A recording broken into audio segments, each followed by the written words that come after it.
Hi everyone, welcome to Study Mate. അനുഭവാഖ്യാനങ്ങൾ എന്ന ഒന്നാമത്തെ മൊഡ്യൂളിലെ മൂന്നാമത്തെ അധ്യായമായ ONVയുമായി അക്ബർ കക്കട്ടിൽ നടത്തിയ അഭിമുഖം എന്ന അധ്യായമാണ് ഈ ഒരു വീഡിയോയിൽ പറയുന്നത്. 2 പാർട്ടായിട്ടാണ് ഈ ഒരു വീഡിയോ ഉണ്ടാകുക. ഒന്നാമത്തെ പാർട്ടിൽ അഭിമുഖം വരെയുള്ള കാര്യങ്ങളും രണ്ടാമത്തെ പാർട്ടിൽ അഭിമുഖമാണ് പറയുന്നത്. അപ്പോൾ നമുക്ക് പാഠത്തിലേക്ക് കടക്കാം. സ്വാതന്ത്ര്യാനന്തര കാലഘട്ടത്തിൽ ഉയർന്നു വന്ന് നിരന്തരമായ വികാസത്തിൻ്റെ പടവുകൾ ചവിട്ടിക്കയറി തലപ്പത്തെത്തിയ കവിയാണ് ONV. ONVയെക്കുറിച്ച് പ്രശസ്ത വിമർശകനായ മുണ്ടശ്ശേരി പറഞ്ഞത് ഇപ്രകാരമാണ്: ഏതാണ്ടൊരായുസ്സിൻ്റെ ജോലി തീർത്ത് മറ്റൊരായുസ്സിൻ്റെ പണിക്കു തയ്യാറെടുത്തുകൊണ്ടിരിക്കുകയാണ് 25കാരനായ ONV. ONVയുടെ കാവ്യജീവിതം ശ്രദ്ധിച്ചു നോക്കുന്ന ഒരു സാഹിത്യ വിദ്യാർത്ഥിക്ക് അദ്ദേഹത്തിൻ്റെ കവിത ദ്വിമുഖമായ മാറ്റങ്ങൾക്കു വിധേയമായിട്ടുണ്ടെന്ന് കാണാം. മറ്റൊരു രീതിയിൽ പറഞ്ഞാൽ അദ്ദേഹം 2 ഉടുപ്പുകൾ ഊരിക്കളയുകയുണ്ടായി. അതായത് ONVയുടെ കവിത 2 തരത്തിലുള്ള മാറ്റങ്ങൾക്കാണ് വിധേയമായത്. ഒന്നാമത്തേത് കമ്മ്യൂണിസ്റ്റ് പാർട്ടിയുടെ പടപ്പാട്ടുകാരനായി അരങ്ങേറിയതാണ്. അപ്പോഴും സാമൂഹിക പ്രതിബദ്ധത പൂർണ്ണമായി അദ്ദേഹം കൈവെടിയാതെ വ്യക്തിഗതമായ വൈകാരികാനുഭവങ്ങളുടെ ആഴങ്ങളിലേക്കിറങ്ങുന്ന പ്രവണതയാണ് ഉണ്ടായത്. മറ്റൊരു മാറ്റം എന്ന് പറയുന്നത് ചങ്ങമ്പുഴയുടേതാണ്. അതായത് ചങ്ങമ്പുഴയുടെ ബാഹ്യസംഗീതത്തിൻ്റെ രീതിയൊക്കെ ഉപേക്ഷിച്ച് അദ്ദേഹം സ്വതന്ത്രമായ രചനാരീതി സ്വീകരിച്ചു.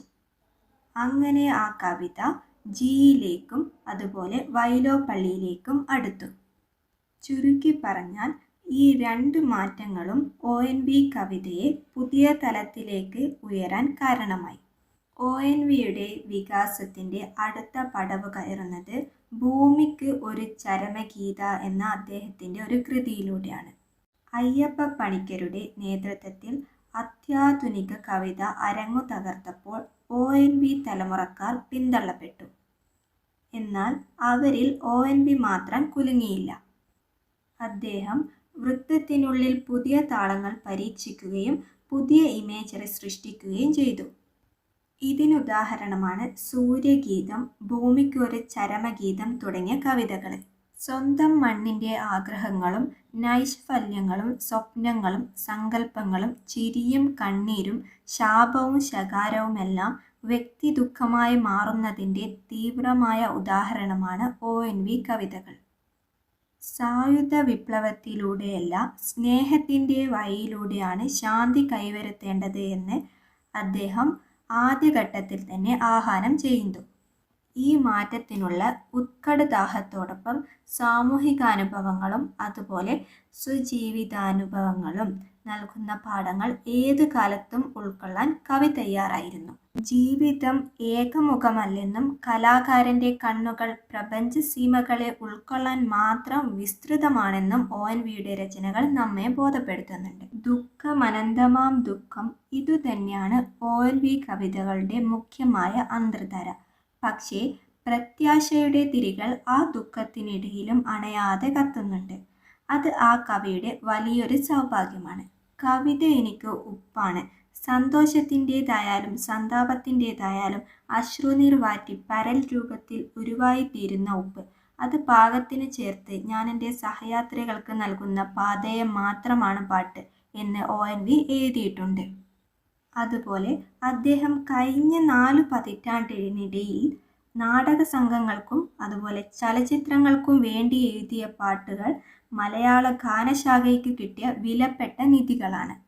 ONVയോടൊപ്പം തന്നെ ഒരേ സമയം ഗാനങ്ങൾ എഴുതി വളർന്നവരാണ് വയലാറും ഭാസ്കരനും. അവരിൽ വയലാർ സിനിമാ ഗാനങ്ങളുടെ ലോകത്തിൽ കുടുങ്ങി കവിതയെ ഏറെക്കുറെ കൈവെടിഞ്ഞു.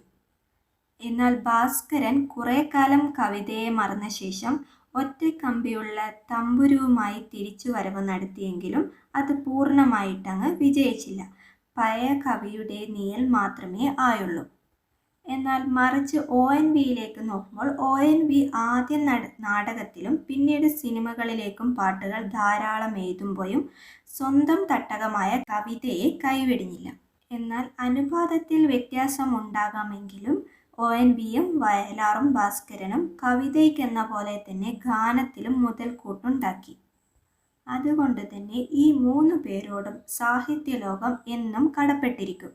ONVയുടെ കവിത ഇപ്പോഴും നമ്മുടെ മനസ്സിൻ്റെ ഗാനമായി നാം സ്പർശിച്ചറിയുകയാണ്. ഇനി നമുക്ക് ONVയെക്കുറിച്ച് കുറച്ചുകൂടെ അറിയാം. 1931 മെയ് 27 കൊല്ലത്ത് ചവറയിലെ നമ്പിയാടിക്കൽ വീട്ടിലാണ് ON വേലുക്കുറുപ്പിൻ്റെ ജനനം.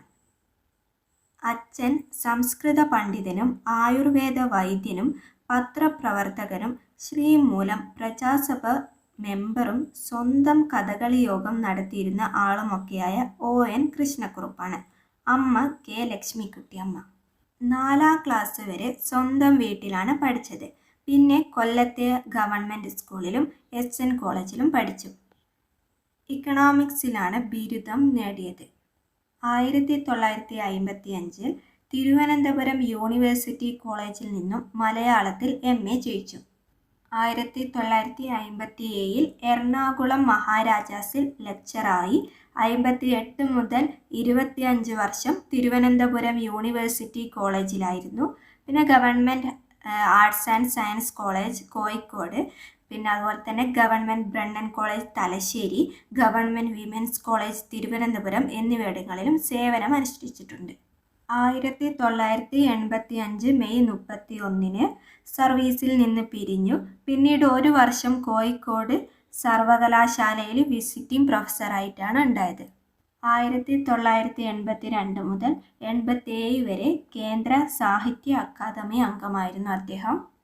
87 യൂഗോസ്ലോവാക്യൻ മാസിഡോണിയയിലെ സ്ട്രുഗ അന്തർദേശീയ കാവ്യോത്സവത്തിൽ ഭാരതീയ കവിതയെ പ്രതിനിധീകരിച്ചിട്ടുണ്ട്. 1978 1982 സോവിയറ്റ് യൂണിയൻ സന്ദർശിച്ചു. സിംഗപ്പൂരും മലേഷ്യയും UK, US, ജർമ്മനിയും മറ്റ് ഗൾഫ് നാടുകളും സന്ദർശിച്ചിട്ടുണ്ട്. കേന്ദ്ര സാഹിത്യ അക്കാദമി അവാർഡ് നേടിയ അഗ്നിശലഭങ്ങൾ, സോവിയറ്റ് ലാൻഡ് നെഹ്റു അവാർഡും വയലാർ അവാർഡും നേടിയ ഉപ്പ്, പന്തളം കേരളവർമ്മ ജന്മശതാബ്ദി പുരസ്കാരം നേടിയ കറുത്ത പക്ഷിയുടെ പാട്ട്, വിശ്വദീപ പുരസ്കാരം നേടിയ ഭൂമിക്ക് ഒരു ചരമഗീതം, ആദ്യത്തെ മഹാകവി ഉള്ളൂർ അവാർഡ് നേടിയ ഷാർങ് കപ്പ പക്ഷികൾ, ഓടക്കുഴൽ അവാർഡ് നേടിയ മൃഗയ എന്നിവയുൾപ്പെടെ 61 പുസ്തകങ്ങളാണ് അദ്ദേഹം പ്രസിദ്ധീകരിച്ചിട്ടുള്ളത്.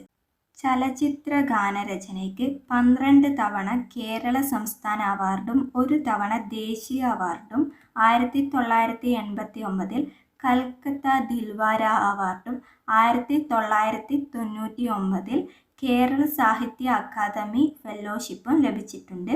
1998 രാഷ്ട്രം പത്മശ്രീ നൽകി ആദരിച്ചു. 2010 ജ്ഞാനപീഠവും നേടിയിട്ടുണ്ട്. കേരള യൂണിവേഴ്സിറ്റി ഓറിയൻ്റൽ റിസർച്ച് സെൻ്ററിൽ ലീഡറായിരുന്ന PP സരോജിനിയാണ് ഭാര്യ. 2 മക്കളാണ് അദ്ദേഹത്തിനുണ്ടായത്, രാജീവനും മായാദേവിയും. ഇത്രയും കാര്യങ്ങളാണ് ഈ ഒരു വീഡിയോയിലുള്ളത്. ഇനി അഭിമുഖം പാർട്ട് 2 ആയിട്ട് ഇടുന്നതാണ്. ഈ ഒരു വീഡിയോ നിങ്ങൾക്ക് യൂസ്ഫുൾ ആവുകയാണെങ്കിൽ സബ്സ്ക്രൈബ് ചെയ്യുക, അതുപോലെ ലൈക്ക് ചെയ്യുക, നിങ്ങളുടെ അഭിപ്രായങ്ങൾ കമൻ്റായിട്ട് രേഖപ്പെടുത്തുകയും ചെയ്യുക. Thank you all.